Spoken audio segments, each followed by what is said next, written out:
What's going on, guys? This is the first actual video I'm recording for YouTube, not just clipping stuff from streams. So I'm gonna do this a little bit differently. Normally, I would record content as we go, but we weren't thinking about that. We weren't thinking about that.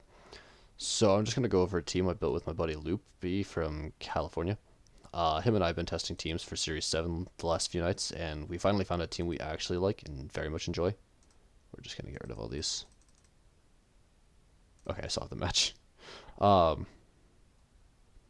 so the team is Kartana, Incineroar, Stack, Tapu Koko, Urshifu, and Dusclops.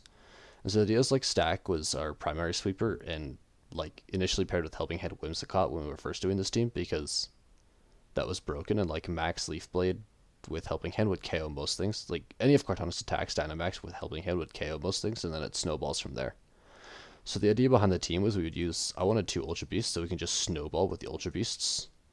So Kartana was our first one, and then Stack we decided for our second one. And so Kartana's it's typical AV Kartana stuff. We have to re-EV this because it's not bulky Kartana, we want it to be, but not now. Incineroar's Safety Gong was Incin. I've contemplated changing that to a Berry or Leftovers in the past, but it hasn't made any difference either way. We have Burning Jealousy to deal with Metagross because Metagross is a pain. Parting Shot, just general Incineroar stuff. 92 speed stat. Fun fact: base 60 Pokemon with 92 speed EVs have 92 speed stat. That's not relevant. I just thought it was funny. And then we have Stack we have Weakness Policy Stack, and that's different. Most stacks are like Shukaberry, but we figure since if we're bringing Stack, we're most likely Dynamaxing it.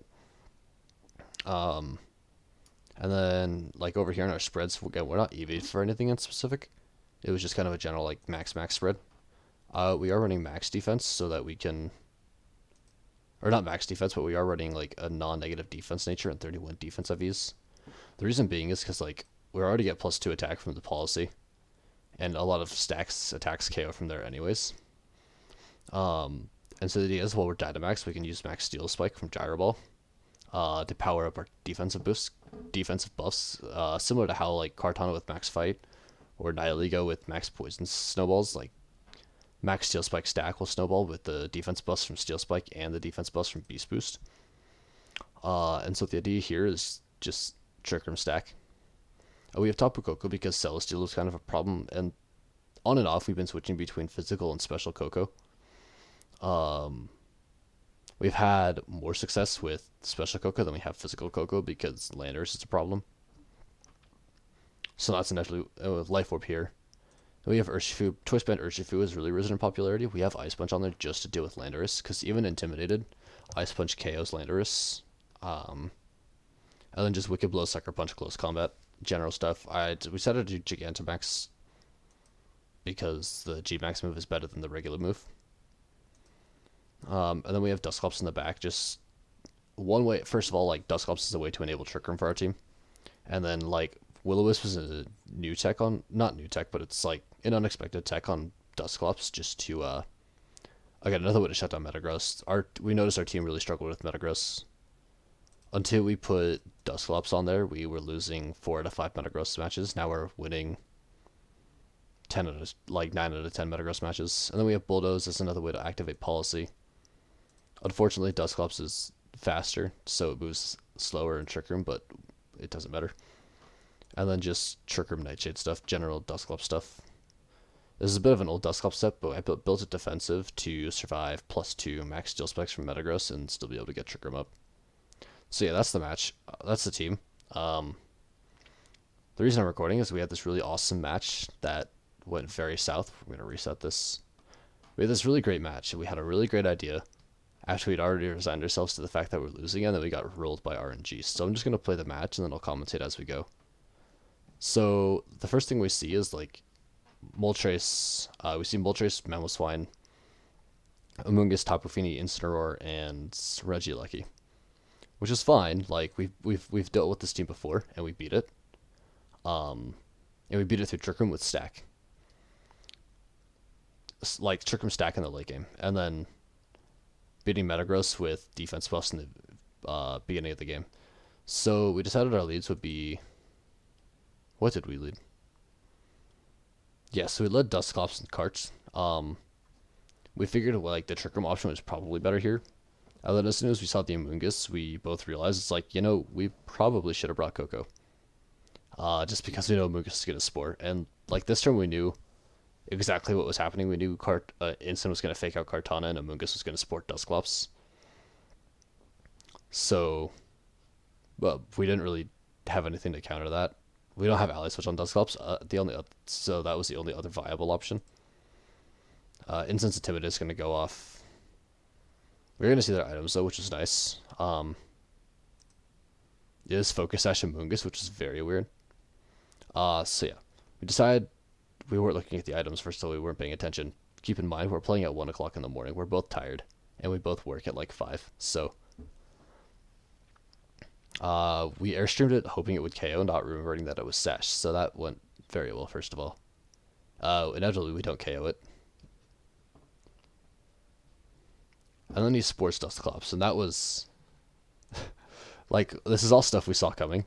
Getting crit by Flare Blitz was not ideal. Again, because I think Kartana can actually survive that in Dynamax. I'm not 100% sure, I just know Kartana's defense is kind of disgusting. So, yeah, that turn 1 went pretty south. We lost our Dynamax turn 1. And so we then decided to switch in Urshifu, right? Because we know... Okay, again, keep in mind, it's 1 o'clock in the morning, we're not thinking straight.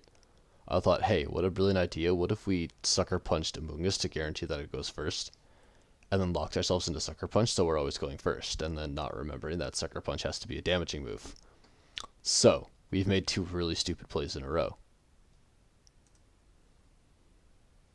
And Urshifu gets forced, so now both of our Pokemon are asleep, and he parting shots Urshifu. Tapu Fini comes in, which is fine. Dusclops wakes up when we get Trick Room off, though, so that's fine.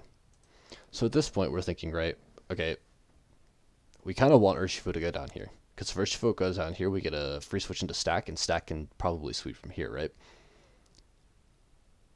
So we try to do that. And then we also know that because, we have Misty Terrain, he can't put us to sleep anymore. So we play with that in mind. We Nightshade, just try to get some more chip on Amoongus. It Pollen Puffs into Urshifu to break Sash. And Boomblast KOs Urshifu. So now we're thinking to ourselves, we're actually probably in pretty good shape, honestly, right? Like, not horrible shape, but not great shape. We still have 3 turns to Trick Room. He can't put us to sleep. We can still do Weakness Policy, Stack stuff. This ain't going too bad, right? We could still theoretically... It's a long stretch, but we could still theoretically win this. Okay, Amoongus protects, which is perfect, right? I Rock Slide to try to get a flinch. And I Bulldoze to set my own Weakness Policy. Now, the only way this went south here is if he decided to Scald or Muddy Water Stack, and like if he Muddy Water Stack and gets accuracy drop. Fortunately, he doesn't. Like, I think it just Moonblasts here. Yes, we just Moonblast Dusclops here. This is when it started to get... This is when we started to see it, when he switched Amoongus into Instant, because then we could take out Instant this turn. Tapu Fini protects, which is fine. Yeah, so we get the KO on Instant. So now there's no more Intimidate on the field. And we get a defense beast boost. Again, this is... If you remember the team preview, the defensive buffs come in... The defensive buffs that I talked about in team preview kind of come in handy here. So it's Mamoswine and Amoongus now. Okay. Right, here's what we're thinking. We can... Right, because this one turn to Trick Room, we've established that we need Trick Room to win here. And in perhaps one of the most bizarre plays, we decide, what if we double Trick Roomed? And so we debated for this about a minute and 15 seconds, because timer is a thing. And so we debated it. We know he can't put us to sleep. I think with the +1 defense and non-boosted Mamoswine, Stack actually lives Max Quake. So it was a viable option, right? There wasn't much of a way to like prevent it. And so here we go, ready? He protects Mamoswine. We trick room, right? So yeah, he withdrew Tapu Fini at the front of the turn, at the beginning of the turn. And then we double Trick Room, we get our Trick Room back up for 4 more turns. Lupe and I right now are beyond ecstatic. We're freaking out, like, that's just a small portion of what we were freaking out. Because we actually saw this as winnable. And now, because we haven't revealed Will-O-Wisp on Dusclops either, so there's no reason for him to switch Tapu Fini in. And then since Stack was slow, we were gonna Will-O-Wisp the Mamoswine here every time. We weren't worried about Rage Powder because Stack was moving slower. So we KO Amoonguss and then burn Mamoswine anyways. I think we see that happen. So yeah, we Rock Slide into Amoonguss Vance. We do activate the... Oh, never mind. So we get the Will-O-Wisp off on Metagross. And he Max Quake Stack and... Yeah. So here's what happens, right? He wasn't Weakness Policy. Because I hit him with Rock Slide. Oh, it wasn't super effective, that's why. So, we hit him with Rock Slide. We KO Amoonguss. We get a defense buff where +2 defense. Mamoswine is burned. When we did this calc, we actually calculated at +2, thinking for some reason that Rock Slide was super effective. And +2 did nothing to Stack. It did like 43% max, I think. To a +2 Stack while burned. At +2. So imagine how much more, or how much less that would have done if you didn't crit. And it gets better, right? You think, okay, sure. You managed to survive. What do you do then, right? Body press at +2 from Stack into Mamoswine here did 75% minimum. Mamoswine is at 74. So it was a guaranteed KO, especially after the burn damage at the end of the turn. So we had perhaps the most big brain play. We double Trick Roomed. It wasn't even a hard read. We double Trick Roomed to reset our own Trick Room and get all the turns back, hoping they wouldn't KO us. It paid off. Then we get punked by a 12.5% chance crit rate. So yeah, that's about our luck for Pokemon. Yeah, this is a fun team. I saved that replay because it was super salt inducing. And yeah. And again, seeing how this is like the first video on my YouTube, I actually get to say this. If you like what you see, go subscribe to my Twitch. It's xxzachuxx. The capitalization doesn't matter. You'll find me anyways. Follow my Instagram. It's down here at the bottom of the screen, where the mouse is, right below the mouse. And if you like what you see and want more content, make sure to leave a like and drop a subscribe. Thanks, and peace.